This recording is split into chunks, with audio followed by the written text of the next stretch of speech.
We're now I'm live in 3, 2, 1. What are you saying? How you doing? How's it That was going? so fake. Oh, hi there. How's it going? I haven't Hey, I'm spoken to you in a totally while. not like just stop. Yeah, Just stop it. Um, was that How that you was doing, buddy?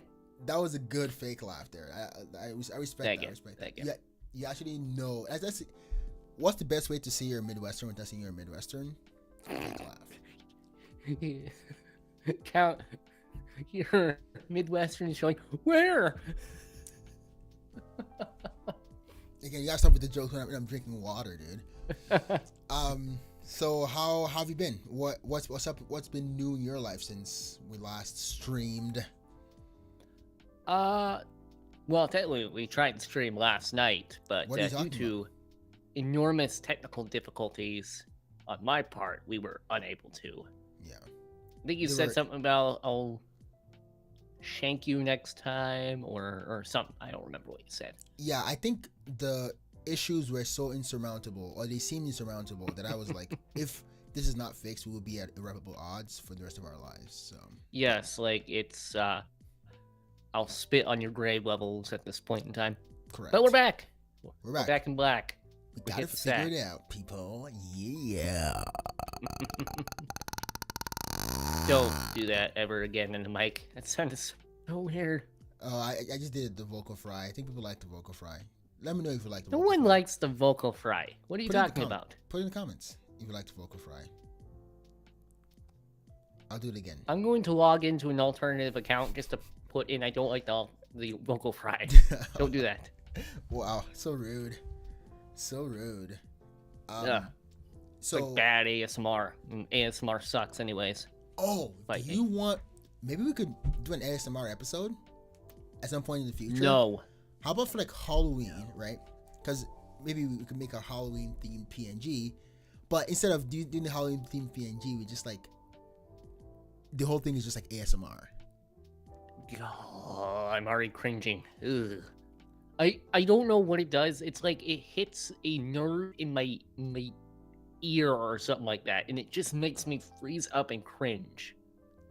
Like if you wanted to torture me, like doing ASMR in my ear, just ugh. My I brother think- can't stand it either. Like he has super sensitive ear hearing, makes him really good at audio stuff, ironically. But he just like he can't stand it. I think you're being dramatic. Okay, bud. Ooh, Hit that nerve. yeah, that nerve was hit. Holy moly. Yep. Yeah. Well, for me, ASMR is there's some that I can't stand. Like when they do like dog eating ones, I'm like, why? Okay, I get like there's sounds that are satisfying. Yes. I get those. I can understand those. I'm not gonna go out of my way to listen to them, but I get them, right? But then there's the ones where they whisper Okay, stop. in the mic. Please stop. Yep, exactly. Right there. Right there. It bothers me on a deep and abiding level. I can't stand it. I agree. Okay, so well, I largely agree. I will, yes, actually fully agree, because I love like there's some sounds that just tickle me. I'm like, oh, that feels good to listen to. But like the vast majority of what's on the internet, No. no. Like it just to me it's just too sensual, I'll say. Yeah, It just exactly. gets That's weird. almost. It's like sensual in the wrong freaking way. Yes. It's like you tried to be smooth, but then it went so bad so fast. Yeah. I don't know what good ASMR is, but just stick to good ASMR and not like dog eating. If or- I need to, like, a lot of people use it to help them sleep or whatever, I just get like a nice British guy reading an audiobook and I'm out. wow, that's I'm out like a freaking light. that's a weird fantasy there, guy. I will say that I found, like, this is a weird thing to say on the internet, but I found that Indians speaking English on a podcast is so like I would listen to that all day. And I don't mean like Native Americans. I mean like Indians from Asia. Like I don't like Yeah, I real. know. Yeah, like for some, I just love listening to them with their accents on podcasts, especially if the audio is really good. Something about the way what words they choose to accentuate just sounds so sing-songy to me. If it makes me feel at home. So, I mean, I'm not Indian. Fair enough, I guess. It's like, what are the best? Like, so the best accents I think for listening pleasure, quote unquote, like that. I'm like, ooh, that sounds good. Is like a very erudite British voice, right? Cockney is like one of the most disgusting accents ever. Like it needs to go. Do you want to put that out there in the world? That Cockney is disgusting? Yes. Oh no. Fight me. Oh, okay. Well, first I guess find me and then fight me. Yeah. Fair enough. Fair enough. Followed by Boston and then New York, like heavy New York. Now, on like a tough guy, New York works, but on a woman, no, that goes. How about the Philadelphia, accents? Take it or leave it, I guess. Interesting. Obviously Midwestern is the best because that's what. I wouldn't say best. It's just. It depends on the Midwestern. I've seen some like hard Midwestern where I'm like, no. Then let's go back in the woods. Yikes! Now, I do like good erudite Southerner. Ooh, I was just gonna say that. I love a nice Southern twang every now and then. So my girlfriend has a friend who I did not know she was. Like I've heard about her. I didn't know she was Southern. So my girlfriend was ill in college. I called her friend to help me get stuff for her. And I was talking like, oh, she has a Southern twang. I'm like, I kind of like that, that's like, it comes in and I don't know, something about it just comes in at the right spot. I'm like, oh, that's unique. That's very very. Same thing with like African accents too. Like obviously, because it's like if an African is really good at speaking English and so can get like, so you can't have like the full on accent where I'm like, I can't understand you. But if it's subtle enough where you can still hear it, but it's it's still understandable that it's not another dialect effectively, it sounds fun. Yeah. Right. And I despite how much I crapped on the initial accents there, I prefer people to have accents to no accent. I think it's kind of sad that in the US, like accents are kind of slowly giving way, where you'll have people who live in the South and just don't have a Southern accent. And I think that's kind of sad in a way, because I'm like, no. I mean, that's like it's a cool feature, Yeah, I agree with that. I will say though that it's kind of wanting to have your cake and eat it too. So if the world is becoming more and more like globalized and integrated, I feel like you find fewer accents. And you might as well find fewer. I think that's kind of sad because it gets rid of that sense of home, that sense of placement. Yeah. Why the heck are we talking about accents? I think it's been like 10 minutes of accent talk. Actually, it's 8 minutes and 28 seconds. Get it right. Golly. Fair. This guy. All right. So and smart accents, that's an intro. Oh. Well, yeah, I mean, that's the intro you get. No, not the one you want, but the one you get. Can you stop? For those who couldn't see, which is everyone except Sanj, I just did an amazing J-pop dance. I could be an idol.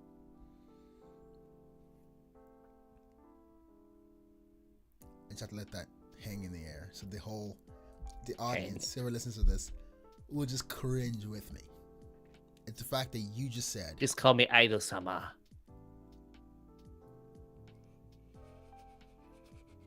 Is that a little throw up there, buddy? No, okay, stop. That was funnier than I thought it was gonna be, dude. He's trying not to laugh. He's biting his finger to stop laughing. Okay, because he cannot let Idol-sama have this. I refuse to laugh at this. I'm a grown man. What do you want watches cartoons to talk about today, Mr. Fun Count?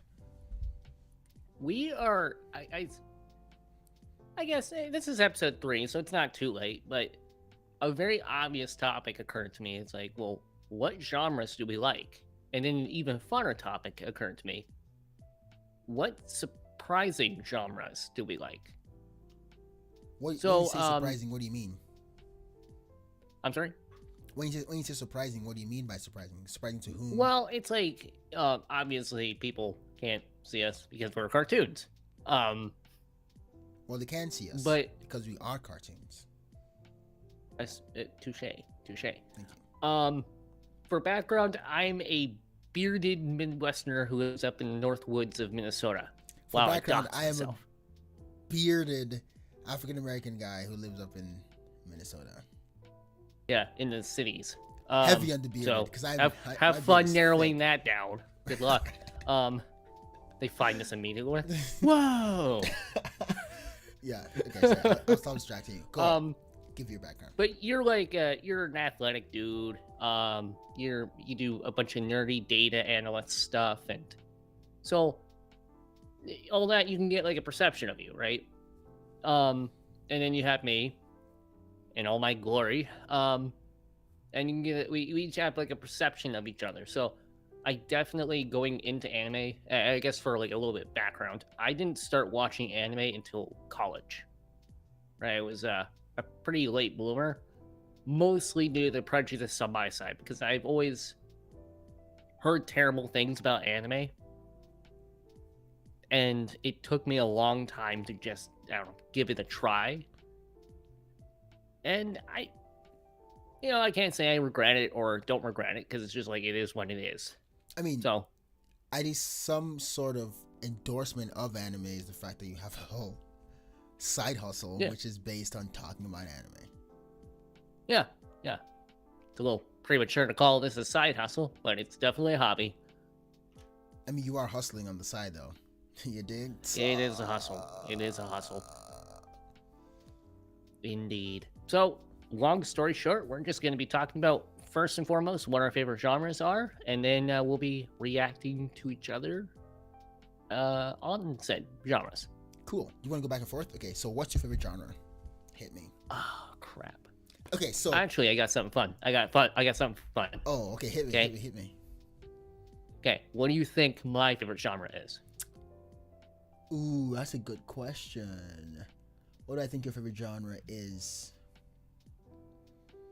Okay, so two things come to mind for me in trying to assess this question. So I could just straight up judge by the number of animes you've recommended to me.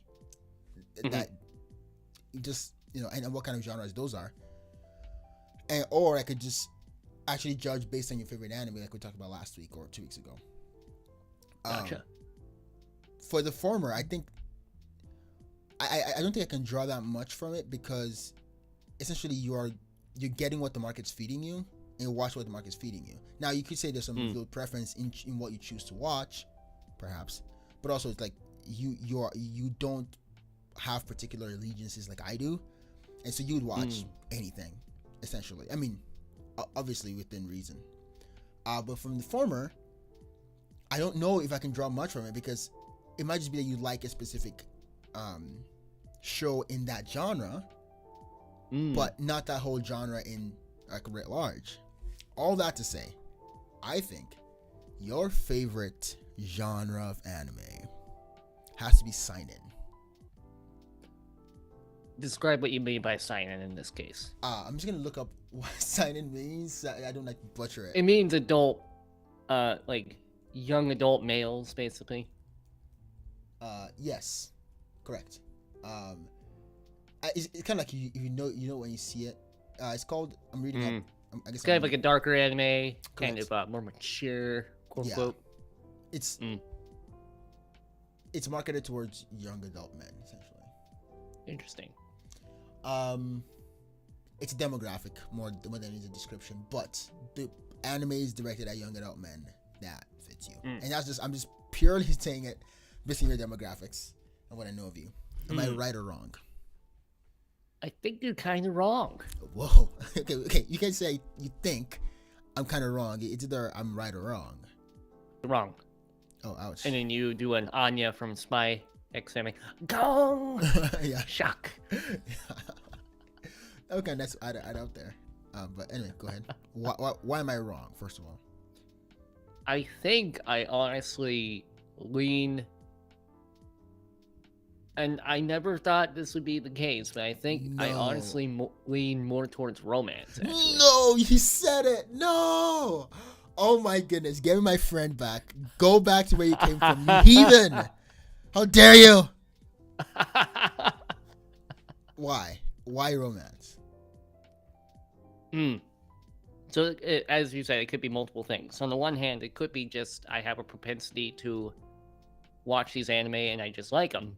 And it could be just if I explore more of other genres, I like them. But honestly, I just like a higher proportion of romance anime over others. So, for example, if you look at my brothers, for example, they absolutely love shonen. They are Naruto fanatics, right? Oddly enough, no, not One Piece. Weird. Um, so they're Naruto fanatics. Like they'll jabber back and forth over weird Naruto debates or whatever. Um, and me, I just never been that into shonen, with the exception of probably MHA. What? Okay, if you were to step outside of yourself and like psychoanalyze yourself, what is it about romance that appeals to your sensibilities? It's wholesome. Oftentimes, I don't really like I can't. There's only a couple of like harem romance anime that are like watchable. So usually I don't go for that. I don't really go for ecchi. So it's wholesome.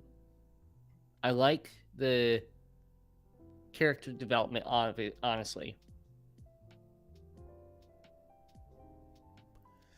So I guess what is striking to me about that is how feminine that is, because it's more of an interest in people as opposed to like an interest in action or things or something like that, which is, or people, I'm doing a lot of air quotes on that, characters. And so I'm a bit, I'm actually quite taken aback by that, because I mean, I would never say it to your face. I want to say it to your PNG, looking at your PNG right now. You actually one of the more like masculine characters that I know. Interesting. In my age group, of course, because I mean, your dad, my dad, also. But yeah, anyone who's above the age of 30 is like just a more grizzled war veteran compared to our generation. Exactly, that's very true. But I'm very actually quite shocked by that, because I was shocked too, because I never thought I would be into that. But well, okay, so I like the character dynamics. I like how wholesome it is, and I guess it appeal. So men, broadly speaking, fulfill three roles. To procreate, to provide, to protect, right? And so forming relationships and forming families and all that stuff is a essential part of being human in general, right? And so I always like those dynamics, because at least from a guy who's not in a relationship, I see people are usually far happier in relationships, whether that be friendship or romance or whatever, than without. A priori, what would have been your guess about what your favorite interests, what your favorite genres would be? A priori, I would have guessed, honestly, like seinen. Okay. Seinen, with leaning more towards seinen, but also shonen. Okay. Which I do like. I'm not saying I dislike them or whatever. Of course. I'm trying to figure out the commonality there. So, why would your expectation of what you would like not fit the reality? Do you think that would be because, is it as a function of you not knowing thyself, so to speak, or it's a function of the actual anime being produced in both genres? It may just be that romance is just more advanced, maybe like not more advanced, but like more developed, like the interests are more developed, as opposed to like, and maybe the authors are more developed. Something it may just be like maybe like the noise, so to speak, disrupting the signal of your interests or your predicted interests is found in the genre as opposed to in you. Hmm. What do you think about that? So I think what. Yeah, think on this for a second. Um, I guess for viewers noting, we purposely don't try to think about this a ton before the stream because we like to just talk it through. We think it's more entertaining doing that. So I don't have all the answers. So a lot of it's just being pulled right out of thin air right now. Boom. Hopefully the thin air is your brain, because your brain's so thin. I'll get owned. It's hurtful. What I think it is, and based on like the ones I watch, is I can't stand relationships where there's pointless drama in any type of medium or even in real life. So I can't stand that. But I like seeing instances where sometimes it's an unlikely guy, but it's someone having to overcome their own foibles, if you will, and having to give it the chance and to pursue the relationship, to pursue the girl, right? I really do like those. Maybe it's because I see some of myself in it, probably. But I think it's like it's a journey most all the people want to go on, and hopefully they get a chance to go on. And so we like seeing it represented in a way. Do you think your tastes or your interests might change? Oh, probably, right? Like,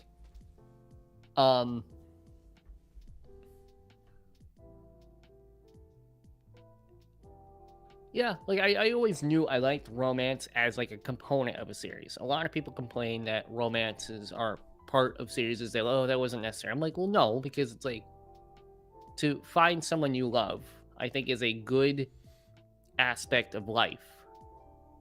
I think it's a necessary part of life, and I think in a story, it's a necessary component. You think? Oh, sorry. Go ahead. What's your opinion on slice of life anime?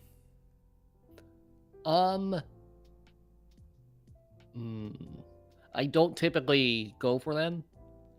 Why not? That's very interesting. Why not?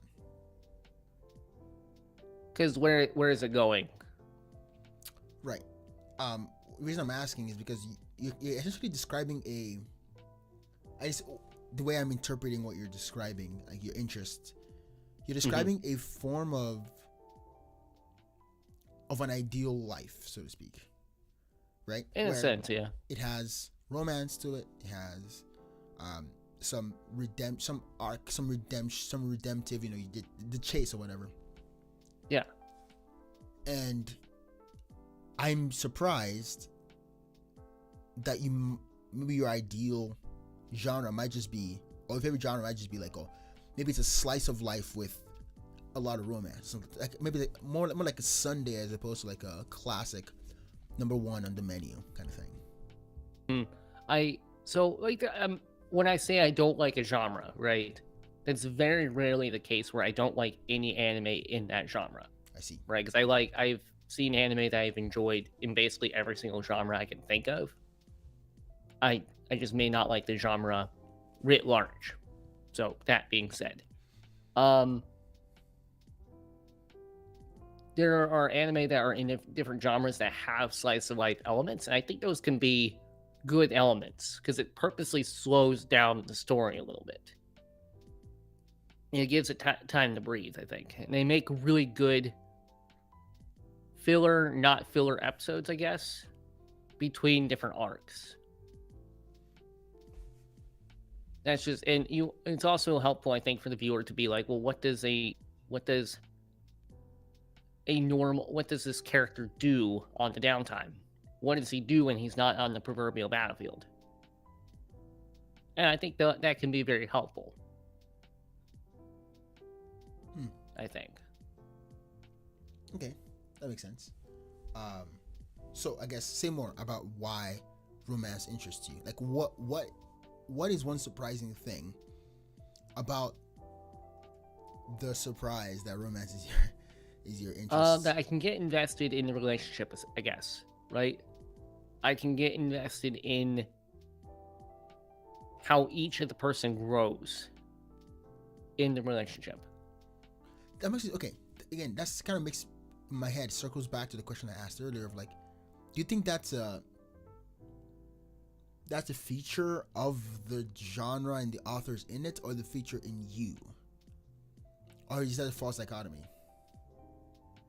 I think it is a false dichotomy to a certain extent, because it's like I think, well, if you're a well-adjusted person, which I hope I am, Oh, you're every sitting now there and thinking, don't give yourself too much credit. yeah, But, every now and then. it's like you should be able to root for other people as they go through life. Fair. You should be able to go through root for other people as they like take major steps in life. And so I think that's a component of it, that I can have like this almost parasocial view of the couple in question, right? And be like, good job. And then I can also sit there and say, when like it's usually the guy, right? Makes a change about himself, gets up the courage, etc., right? You can be like, yes, victory, because you're just seeing that. Do you think? So yeah, go ahead. Do you think that that part of it is vicarious? So I feel like, well, at least from my other than slice of life, I don't think any other genre is as relatable as romance, in that you can easily see yourself falling in love with a lady. I mean, I don't know about you, but I get summoned to another world like every other week, dude. Oh. So speak for yourself. We should probably talk about that at some point. Yeah, I think you should lay off the weed there, guy. But or maybe lay off the DMT. It makes me travel. Oh no, please, no. I got wings. You can't fly, though. I think what kind of wings you have are the wings you're eating. Give you high on wings. Oh, I know. that sounds good right now. Wings. Okay. I guess. But do you think there's something vicarious about romance that is not found in any other genre, and therefore the stories are, I don't know, they're just fundamentally more compelling as opposed to I think so, to a certain extent. And I don't well, yes and no, right? As you said, the romance genre is a very feminine thing, which I fully accept. But the relatability isn't like we're looking at cartoons, fundamentally speaking. That's always a right? nice caveat, yeah.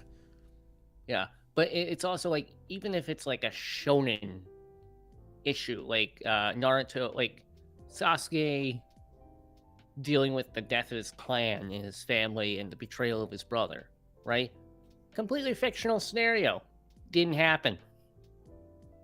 But you can understand fundamentally the emotions that he's going through, right? That he has had his world ripped away from him, and that the source of that pain is still out there, goading him into it. And so I think you as the viewer can be like, I get it. And you want to see that resolved one way or another. So maybe like romance is just a happier form of that. Okay, yeah, I guess to play devil's advocate, even though it doesn't need one, part of me wants to push back, I guess, and say that, well, part of suspending your disbelief is is also kind of wanting some form of some form of grounding, essentially. And for romance, it's not always that you have to suspend your disbelief as much as you have to in a show like Naruto, for example. And maybe something about that gives romance just more relatability, and maybe what you're judging in yourself is your ability that I'm forever alone. What? I mean, yeah, that's. But it is your ability to relate with the characters more, as opposed to you liking the genre writ large. Maybe. Dig deeper here, sir. Tell me more about your soul. I guess to make it short, because we've been talking about me for the past who knows how long. Just 30 minutes. Good lord. Yeah, I think that's might be true too. Again, I don't really know why I've been drawn to the romance genre. That's fair. And again, I don't even watch romance exclusively, right? In fact, I find large parts of the romance genre, okay, we're good. But I get, and I'm basing I lean towards it in some cases because of a lot of the favorite animes I've watched are primarily romance. So Kaguya-sama, Toradora, Your Lie in April, Love Trinubio and Other Delusions, My Love Story, etc. And I think what they have in common is that the relationships are like, okay, let's take My Love Story. It's probably the most vapid of them, but it's not completely vapid. Because you're seeing like the characters grow and struggle a bit with how the relationship is going and all that stuff. So it's just like, I do like to see the character growth. I don't want to just see nonsense and needless drama for 20 episodes straight.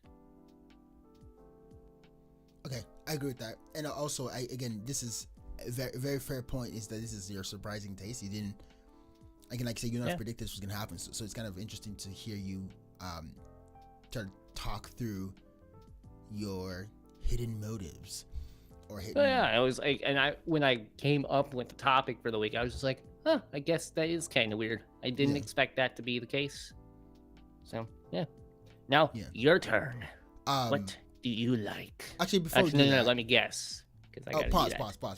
Before we do that, I want to ask, do you have any runner-ups? Like, give me 2 runner-ups.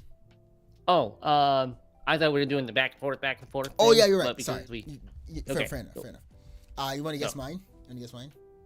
Yes. You look so pleased with yourself. You're like a 5-year-old bouncing. I'm excited about this, because I was thinking about it, too. We now know it's like playing hide and seek with Sanji. Where Sanji giggles. I suppose. Fair enough. But go ahead. Let me think. I think you're a shonen junkie. What makes you say that? Wow. I think you really freaking like your shonen. Okay. So again, there are 2 ways I can go with this, because either you're asking my favorite genre, period, or my most surprising favorite genre. I think it's like either or. So I think you really like your shonen. I think that's what you lean on. I think that's your comfort food in a way. But I think your more surprising genre is probably gonna be isekai. And isekai/fantasy. Basically the same thing. Interesting. Well, I don't quite think you're right there, and you're gonna hate me for this, okay? And listeners are gonna be like, "Oh, not you too," but it's actually romance. No way. I know, and way. And here's you know the way. I don't know the way. Do you want to show me the way? Okay, but okay, so just seriously it's not obvious to me why I think, like, if you want to just think about romance animes. Now, I'm finish your thought. When I think about romance animes, I get this like it's a warm feeling of wanting to go back and watch one, even though I actually at the end of it, I'm like, oh, why I that investment of time into this show, because now I feel like, you know, it just stopped halfway. I don't know what's gonna happen, because it's usually like romance is, are they gonna get married or are they not? Are they going to end up together or are they not? But how that story goes, usually something just warm and fuzzy about it, right? So that's one. But it may just be because you are my anime dealer, you're passing on to me your interests essentially. So I like, so maybe be like, I like romance because I've been fed it by my dealer. Now, I'm going to push back a little bit on that. As your dealer, I usually ask you, what are you interested in this week? Here's this guy. Here's a shonen. Here's a seinen. Here's a romance. And I list them. And then you pick, right? So I'm the grocery store of the dealers. Fair and point. You just happen to go down the same dang aisle. Fair point. But I guess to push back to your pushback. To push back on your pushback on your pushback. Well, I don't think I've ever had any misses ever, actually. I don't think you've ever given me any misses. And by misses, I mean, like, I don't think any of the recommendations have been, like, just blah. Which, again, says a lot about your depth of research or whatever. But good job, me. Okay, I take that back. Holy moly. But I think, at least for me, like, the best I can describe why this. So, the reason it surprised me is because I thought for the longest time that romance to me was like poetry, right? And I texted a friend of me. A friend asked me to ask Fun Count here how they could read poetry. So again, asking for a friend as well as how does Fun Count how does Fun Count get into poetry, or other people get into poetry? Because my friend struggles, like it just struggles to care about the story, whatever the topic is, the rhyme, meter, whatever, blah blah blah. Again, for a friend.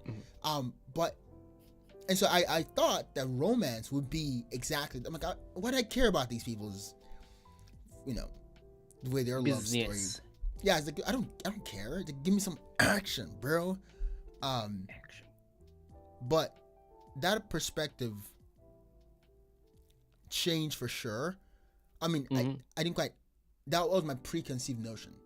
But then when I watched Toradora, I was like, why the heck do I care right now? Right? And then I watched that. Okay, legitimately, I'm sorry to interrupt you. That was legit. I think I watched that. So you were on the train coming back to college. So I did my usual thing of just staying up all night watching anime. Nerd. I legit watched all that anime in one night, and I legit said to myself, why am I having these feelings right now? Right. That's exactly. I had that exact, well, not exact word for word thought, but it's very, very similar. I was like, why do I care about these characters? Like, I should not care. This should just be like, even and then your line April just like cemented that home for me. I was like, there's no way I care about these people, but I did, and I guess you want to psychoanalyze me. I don't know why that. What's your best theory as to why that is for me? Humans are really good at parasocializing. So to go into a little bit of a history lesson. Oh, here we go. There are several historians, for example, Samuel Moyne and a few others. Crap, what is her name? Lynn Hunt, who argue that the origin of human rights, well, first and foremost, have their origin in the Catholic Church, but more directly, they have their roots in what would you call them? The novels. I'll have to look exactly what they call the novel, but basically it was people had to basically learn how to see the others, right? To put on other people's shoes in a way, right? Basically what Dickens does to the poor and downtrodden. And when people started reading these novels, they started to realize that people who were lesser than them, right? This is a nobility, of course, were people too, fundamentally. And this was reported to have very extreme reactions from people. Like, hardened soldiers crying at the struggles of a servant girl. And this is a really interesting idea. So it's not just some like namby-pamby, child thing. Like, if you can have like people who've gone through their whole lives, they're pretty jaded and hardened by the things they've seen in life. If they can still feel for the suffering and struggles of someone completely different than them, like why not? And so this effect is now happening with fictional characters that we can see too. I think, yeah, that makes sense to me. Again, I guess just quickly clarify. This is not to say that I prefer romance over shonen or seinen. Like those two, to me, like those like a no duh. Like give me a good shonen Yeah. of the week. But that doesn't surprise me. It surprises me is romance. But that makes sense to me. I think it's also a thing of probably timing of when I first watched romance. Maybe it's a stage of life thing where if I had watched romance maybe earlier or later, I might have just been like, okay, what the heck. So it might just be a timing thing for me. I don't know. It's I love thinking about stuff like this because I love trying to find out what is hidden about my tastes that I don't even know.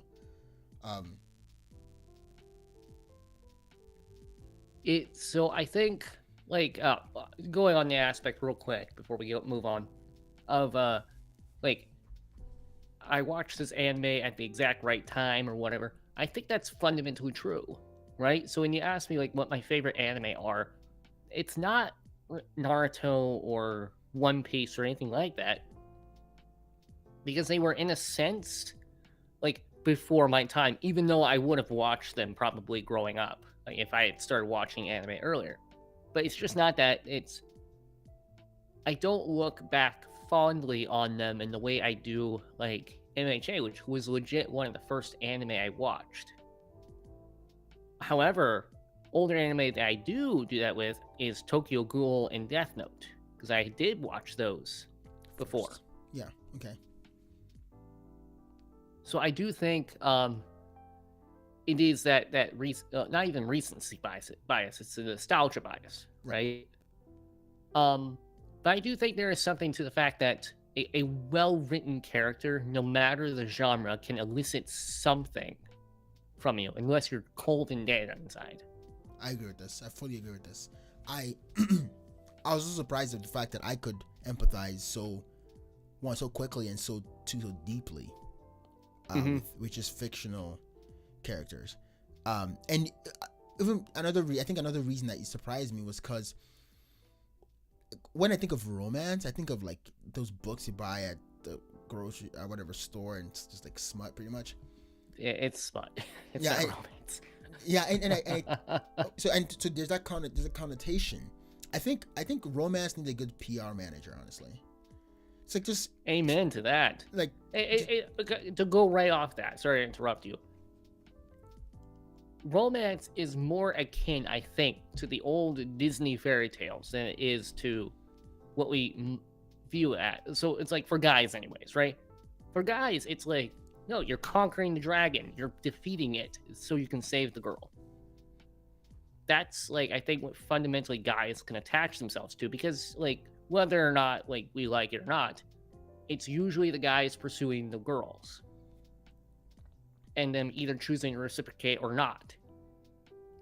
And therefore, whether it's conquering the proverbial dragon when you're pursuing them, because you have to go through the stress and the worry of, am I gonna come off as creepy? Am I gonna mess up? Am I gonna make her hate me? What do I do? And it's that fear that's so relatable. It's that struggle that's so relatable. Right. That you can, when you see it in action, like, you're like, I get it. And that's why I think we hate, I'm sure you agree with this, I hate pointless drama. Yeah. In romance anime. I'm like, that wasn't necessary. Yeah, I agree with this. I think because it's like it's throwing more hurdles in the way of something that's already like happening. Yeah. I also think something about something about romances, I guess, effect on people pre-relationship. Mm-hmm.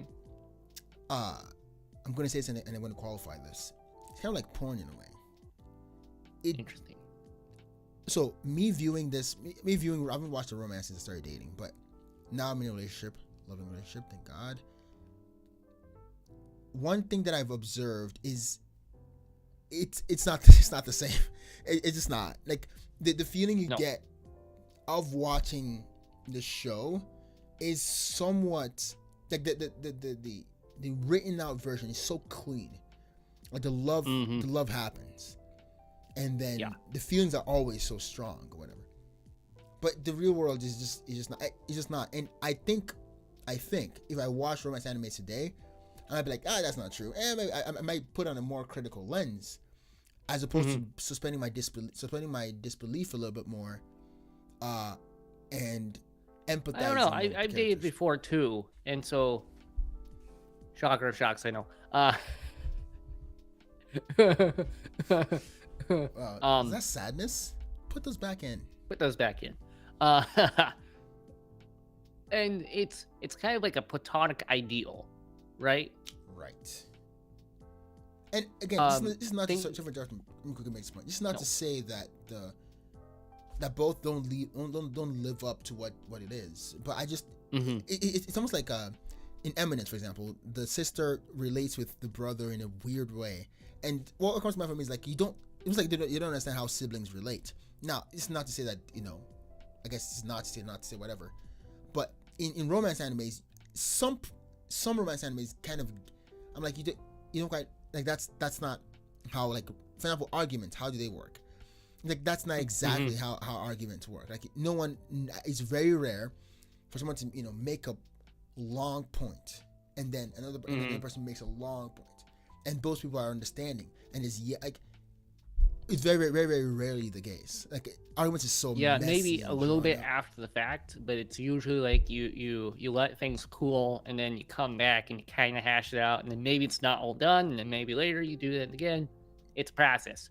The anime that had probably the best sibling relationship I've seen so far. Which one?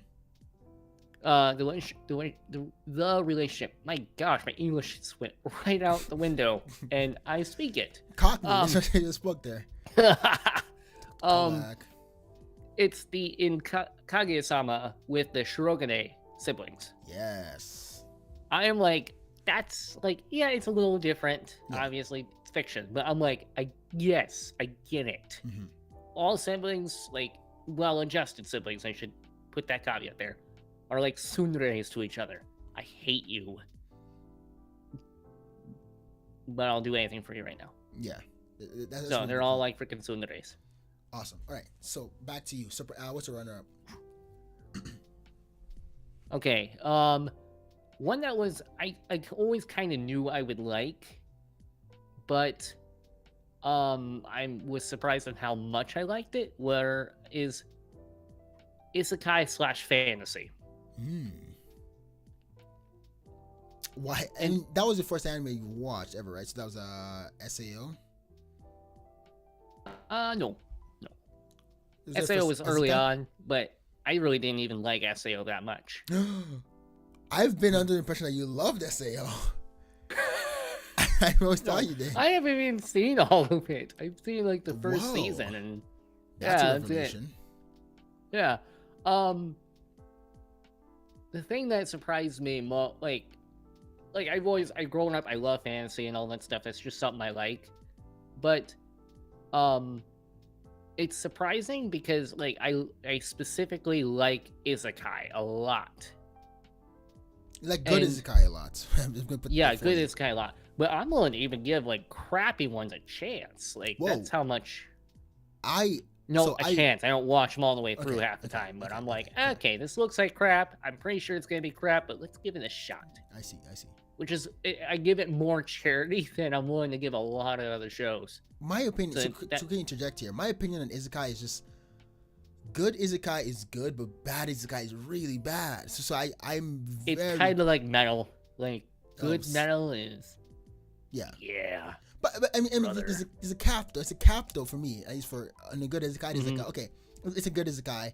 I don't think it's gonna stand up to all animes ever, but it's good anime for an isekai. So there's a cap there, but the bottom, oh my goodness, The it's bottom bottomless. it's pretty far down. Oh It's my, pretty far down. yeah. So which is why yeah, because and this is really reason about this is in my attempts to slough off my drug dealer or anime dealer, I went to search for isekai on my own, and Not wise. You'll OD that way, buddy. You gotta be careful. Dealers got you. That was so garbage. Oh my lord! Now you know what I should go through. And the I have battle go scars, through. man. I have battle scars. So Yeah. anyway, sorry for interrupting, but go on. I've Go on. seen things. Well, yeah, I'm like, I think what I like most about it with fantasy / isekai, like broad brass tacks, is for isekai, it's the Alice in Wonderland effect. Like, what would an average person do in a not so average world, right? And I find that fascinating because when it's done well, you're like. So there was a joke, I can't remember the comedian's name, but he was like, I really don't think I could convince anyone in the 1920s I'm from the future. Because I know about all this technology, but I couldn't describe to you at all how to do it. So it's kind of like, it's a thought experiment. Yeah, it's a fun one because you're like, okay, if I went to a world that was, okay, on the low end of the spectrum that's pretty much like ours, but just kind of medieval. Like, what would you do? How much do you know? And health guaranteed. Yeah, like you're like, okay, am I granted a special power? How do I use this power? What's going on? Right? One of the recent scandal, like it was a scandal in the comment section from Mushoku Tensei. It was that Rudy goes to a slave market and ends up buying a slave there, right? And people were so freaking butthurt in the comments section, right? But an important point that was like a recurring point that was brought up is like, well, what would you do if the world you went to had different standards than yours? And that's a good freaking question because it's like, what are you gonna do? Topple the entire system by yourself? You're probably not gonna. You're probably gonna be lost in it or die. Honestly. Yeah, like probably not. Mm-hmm. And so that stuff is like utterly fascinating. Like SAO, the reason why it was such a disappointment as an anime is because the concept itself. We probably have to talk about this because I don't think I know your full perspective on SAO. Yeah. Okay, well, let me go in my SAO rant. Please. Okay, so the problem with SAO is it has such a fascinating concept. For listeners who don't know what that is, it's Sword Art. Sword Art Online. But yeah. So like, okay, let me go through a couple of things here. One of the good things about SAO, it looks good. It's a pretty good looking anime, right? So you're not having derpy crap. It's obviously animators actually put in effort on it. The romance in there, between wow, my brain is shorting on the main character's name. Look it up here. Keep going. Yeah, look up both the female main character and the male main character because I am shorting out. Asuna and Kirito and Sinon. Kirito is the main character's name, and Kirito. Asuna. Awesome. Okay. Wow. Brain fart. Good job. Rebooting. Priming engine. Okay, we're going. Any hoozles. The romance in there is really stinking good. It's actually really wholesome and all that stuff. So that's cool. The stakes are actually quite steep because a very short synopsis of it is a bunch of people are trapped in a video game, and if they die in the video game, they die in real life. So kind of like the Matrix in a sense, right? It's a fascinating idea because you don't just have a couple of people, you have hundreds and hundreds of people stuck in the game. And what you see, it's fascinating because you're like, effectively, it's their own society develops because they're stuck in a game for years. And so they come up with their own rules of government, their own organizations, and all that stuff.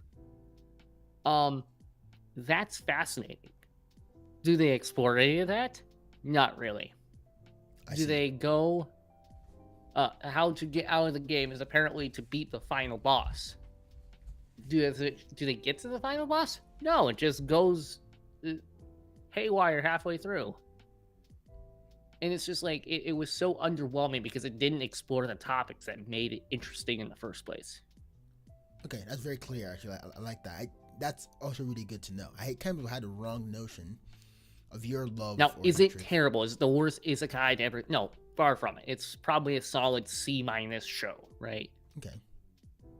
Now, Elfheim, which is the latter half of the season 1. Hot garbage. Don't watch. All right, that's a nice point there. That's nice to get off my shoulders. For me, my second one, I didn't think I actually liked this much because I find out more that I'm a purist about stuff, and I just think reading mystery novels are better than watching mystery shows. But when I watched Undead Murder Farce, oh my lord, that's a good one. I was in love. I'm gonna try to pull it up here. I haven't actually finished that one. I think I was waiting for more episodes to come out, but it's finished now. Like I'm like, there's no way I'm like, again, this is another. I think that serves better for like shows you didn't think you would like. Oh yeah, that's but true. ended up loving. That's true. Well, I guess. Well, there you go. There's my my spoiler for what show I didn't. There's one, I guess. But dude, when I saw it, I was like, I'm like, I don't think that as for me, I don't think that, mystery shows are, because you can easily like you can figure it out while watching. As for me, I can kind of figure it out more. But dude, in the book, I'm just lost. I'm like, whoa, what the heck? And then I'm a huge Raymond Chandler fan, as you know. You're a huge. Go ahead. You're a huge Sir Arthur Conan Doyle, Sherlock Holmes fan too. Exactly. I have all the books, all the volumes. I started reading. You've probably read most all the books. Ooh, Agatha Christie. He's showing an Agatha Christie. Oh yeah, it's a Mr. Marker Pine detective. It's not like brainy. It's just fun. Yeah. But I love reading books like that because I'm like, oh, that's a mystery that I can also kind of put my pieces together and try to find out.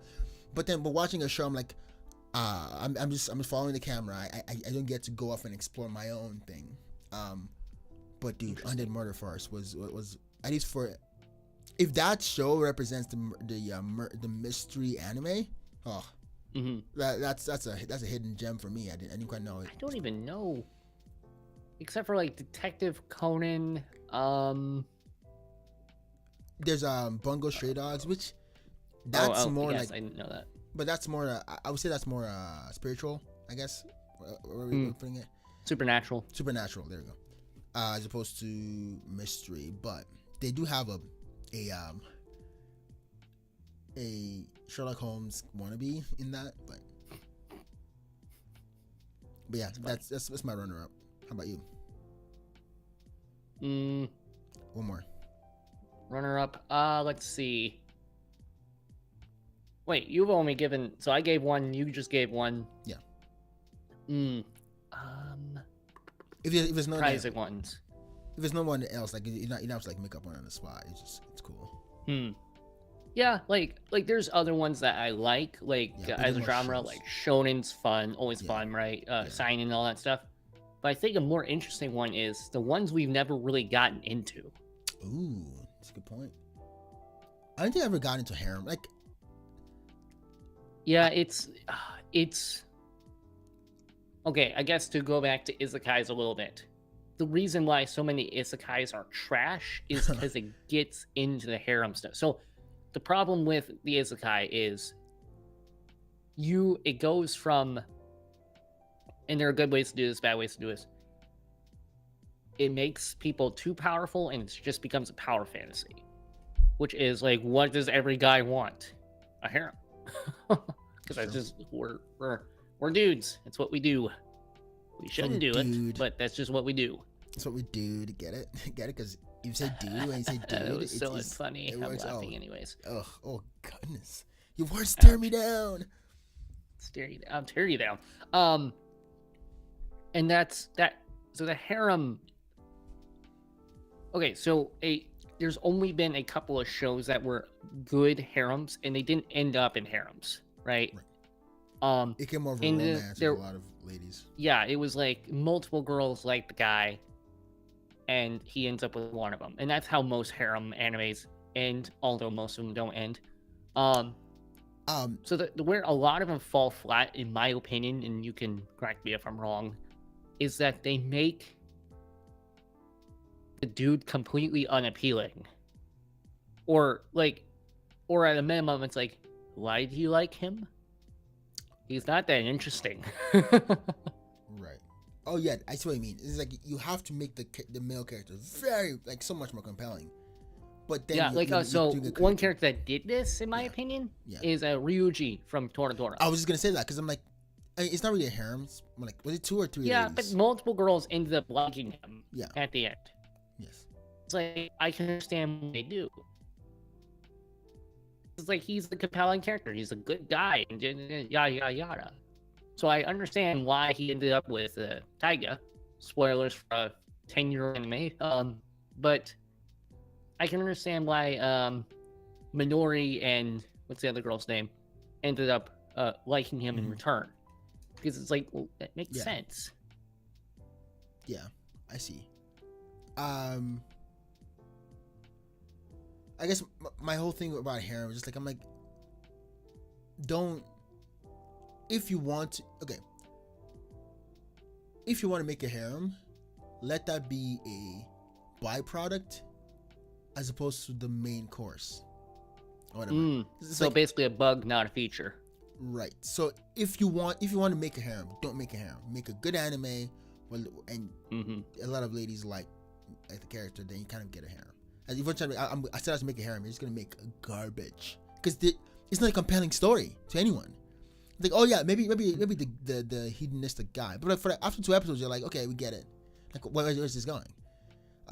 Yeah, it's like you might as well skip to the end of the porno. Exactly. Then watch the crappy story. Exactly. So it was very crass, but I think it's true. Yeah, I agree with this. Okay. For me, do you have more to say to that? No. How about one I never got into? Mecha. Honestly. Oh yeah, that's right. I never got it. I think Gundam, I guess. Yeah. Mecha, Gundam. I don't know which. Yeah. I think they mean the same thing, but yeah, that genre. Same. I think if I'd watched that as a kid, I'd probably get into it more than, because I started watching it later, like you. So. Yeah, there are a bunch of fanatics out there who love it, and I'm just like, I can never get into it, honestly. Like, I haven't even really gotten into like Evangelion or Mobile Gundam or any of them, really. Yeah.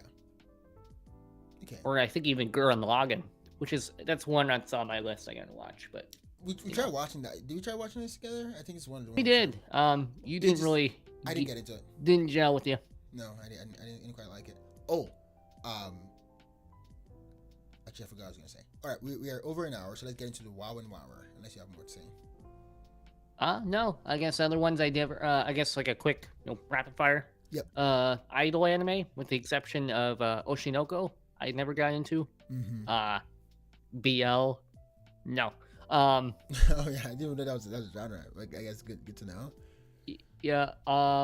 What other ones? Sports, actually. Never really got into sports anime. I did watch one. Well, I knew a lady who watched one, and she kind of got me into watching that one. It was one, but I never actually finished it. So I've seen sports anime, and I get the appeal. At least Blue Lock, I've heard, is pretty popular. Okay, what do you think about Baki? I know you haven't seen it yet, but Baki is a sports anime. It's a boxing anime, essentially, and it's super popular. That may be the exception in the genre, but I don't know. So, like, it's the criticism I have for sports anime writ large, right? Obviously, I've seen Hiro no Sora and a few others that I like. My criticism is the same criticism I have for like Dragon Ball Z and Naruto to a certain extent, is that it takes way too long to get to the point. Oh yeah. Right? Yeah. You have whole matches that take entire seasons. I'm just like, can you move this along? Yeah, that's true. Please.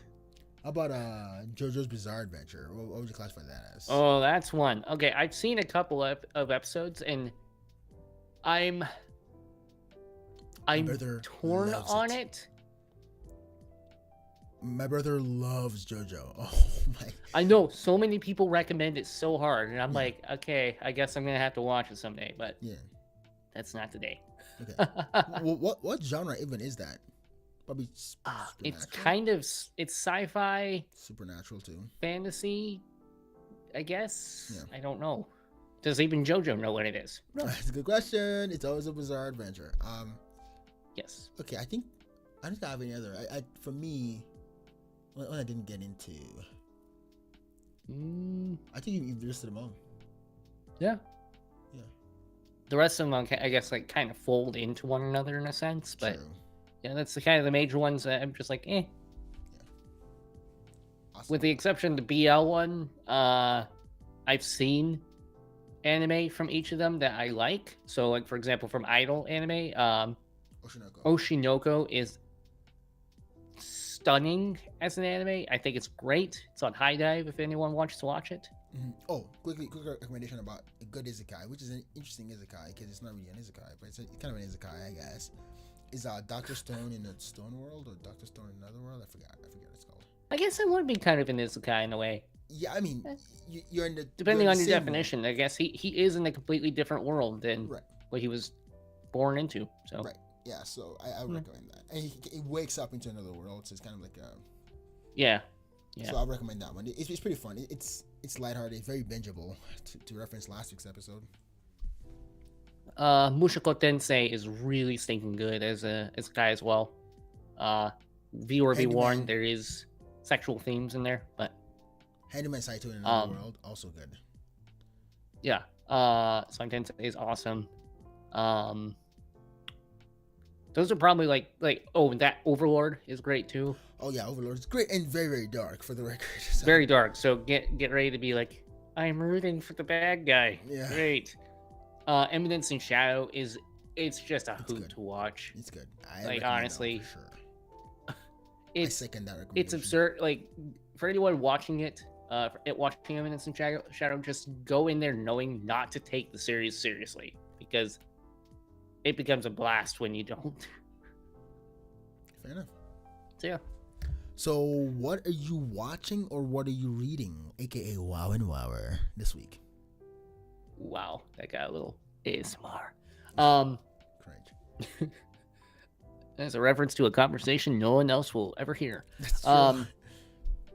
What am I reading? I am reading. I'm trying to finish up a book called The Truth and Beauty by Andrew Clavin. You've recommended that to me. Yeah, very good. He basically he's a Christian author. And he basically tries to analyze the gospel through reading the work of the Romantic poets. So like Coleridge, my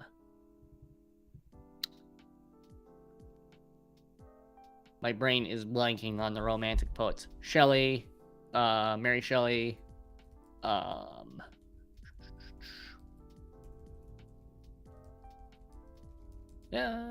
crap. I'm gonna look them up for you. Percy Shelley, Lord Byron, Edgar Allan Poe, Emily Dickinson, Coleridge, Wordsworth, yes, all of them. Yeah. Okay. So very good book so far. I really wish my brain would not black out like that because that's very inconvenient. Very good book so far. Very fast read, to be honest with you.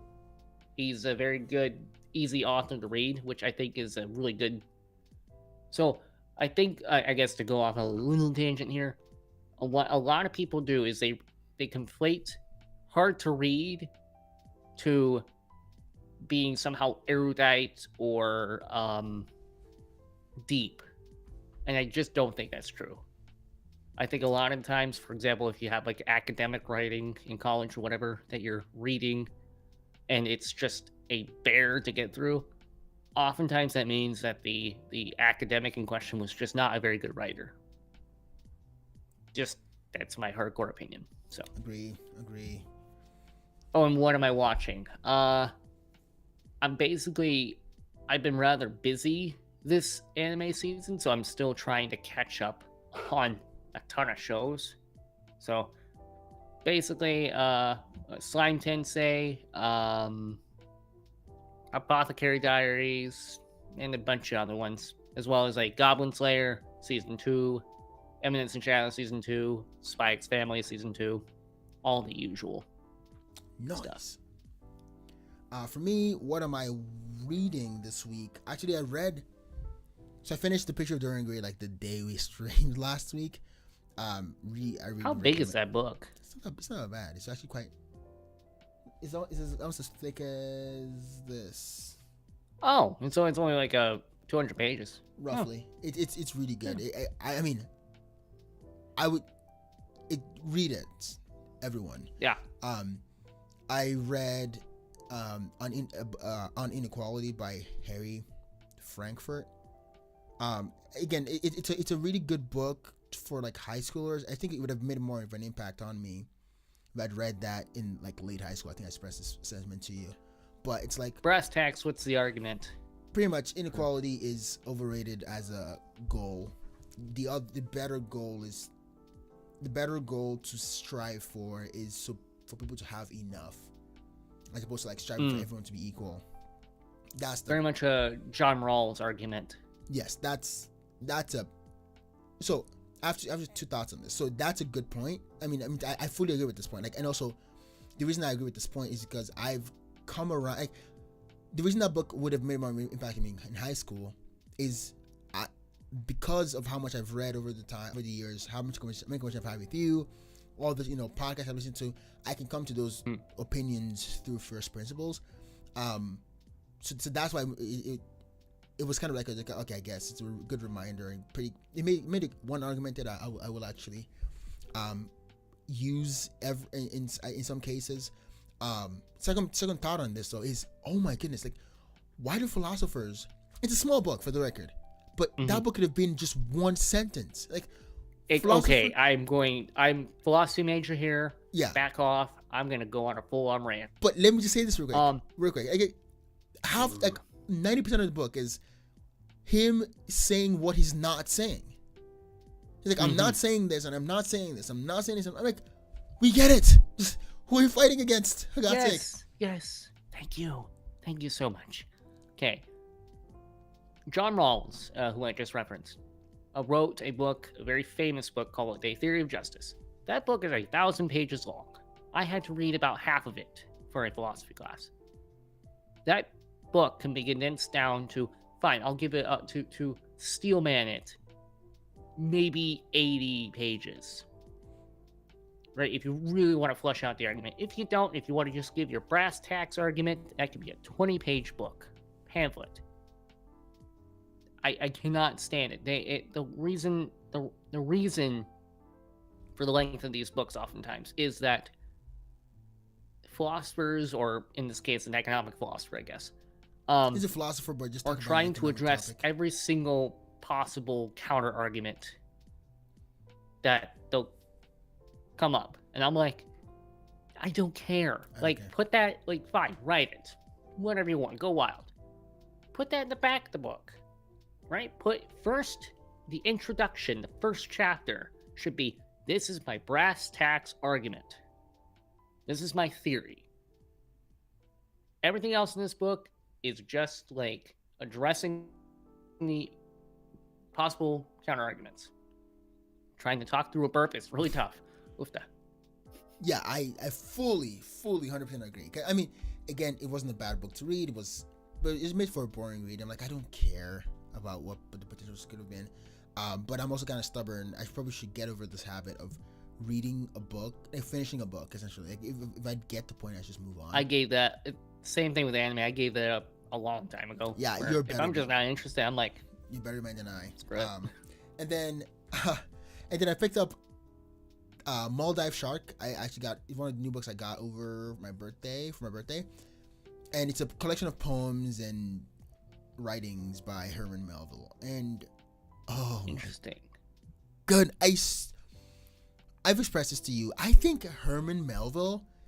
I just struggle to get into his work. I mean, like, here's another thing. Like, I guess to give you some encouragement, even though I hate doing that. Is that a lot of classic authors are niche authors that are treated as if they're universal, in my opinion. Right. So, for example, they say like John Steinbeck and Ernest Hemingway are some of the greatest authors in history. I can't stand either of their writing. I can't stand it. I don't like it. Jane Austen is treated as sacrosanct. Like she needs an editor. I'm like, editor. I can't stand her writing. Yeah. So, okay, so with Melville, I think I don't mind Melville's writing per se. Mm-hmm. I just want to fall asleep every time I open the book to read because I don't connect with anything. Now, I was reading. You recommend is actually to look up a biography of him, and apparently he was he was a seaman essentially. He lived a lot of his life on the sea, and so a lot of his musings were about whales and sharks, stuff like that.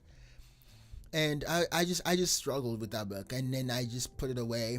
I believe this, and I know you don't think this, and my girlfriend doesn't think this either. I think that if there's a genre like poetry that I cannot get into, I think anyone that can get into it is smarter than me at that specific margin, and I want to get smarter at that margin as well. And understanding how to read poetry and all that stuff. I don't know. Well, you might be just reading the wrong poet, too. Sorry to interrupt you. I might be reading. That might be also possible. Not all poetry is for everyone. Fair enough. But it was written in a completely different time period, too. Yes, so it is clearly written in a very different time period. I mean, the actual poem, Maldive Shark, is talking about the fish that go with sharks. I forget what they're called. It was musing about that kind of relationship. That's what it was musing about. I'm like, I don't care.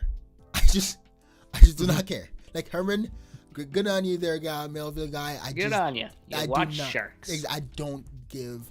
You who likes Shark Week and had two thumbs? Probably Herman Melville. Exactly. Anyway, so that's just my whole rant about Melville. I hope to someday get smarter about Melville. But so I picked up. Actually, yesterday, the one I showed you earlier by Agatha Christie, which is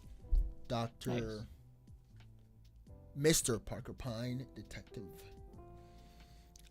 Again, this is my personal opinion. I know you don't really share this.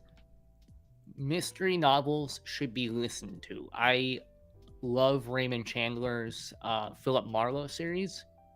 I love listening to the audiobooks. It's so stinking fun. I've stayed up all night listening to them before. I think they're superior. I think reading it's superior. I know. Now, nonfiction, I always read. I can't listen to it hardly because you have to get every single line. Yeah. But for fiction, I really like listening to it.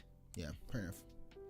I would recommend, I guess, for listening to stories, if you like stories, I recommend Myths and Legends podcast. I've listened to that podcast for, I don't know, since 2018. Myths and Legends. I love that. Jason and Carissa Weiser, really great podcast to listen to. I like his sense of humor. It's really fun. But yeah, anything else? Any recommendations? Not unless you want to stay here for another hour. That's true. All right. Thanks for listening. Goodbye, no one, and talk to you. Fun. That's a little pessimistic. My mom watches this. Oh, okay, nice. Thanks, Boom. Mom. See y'all later. See ya.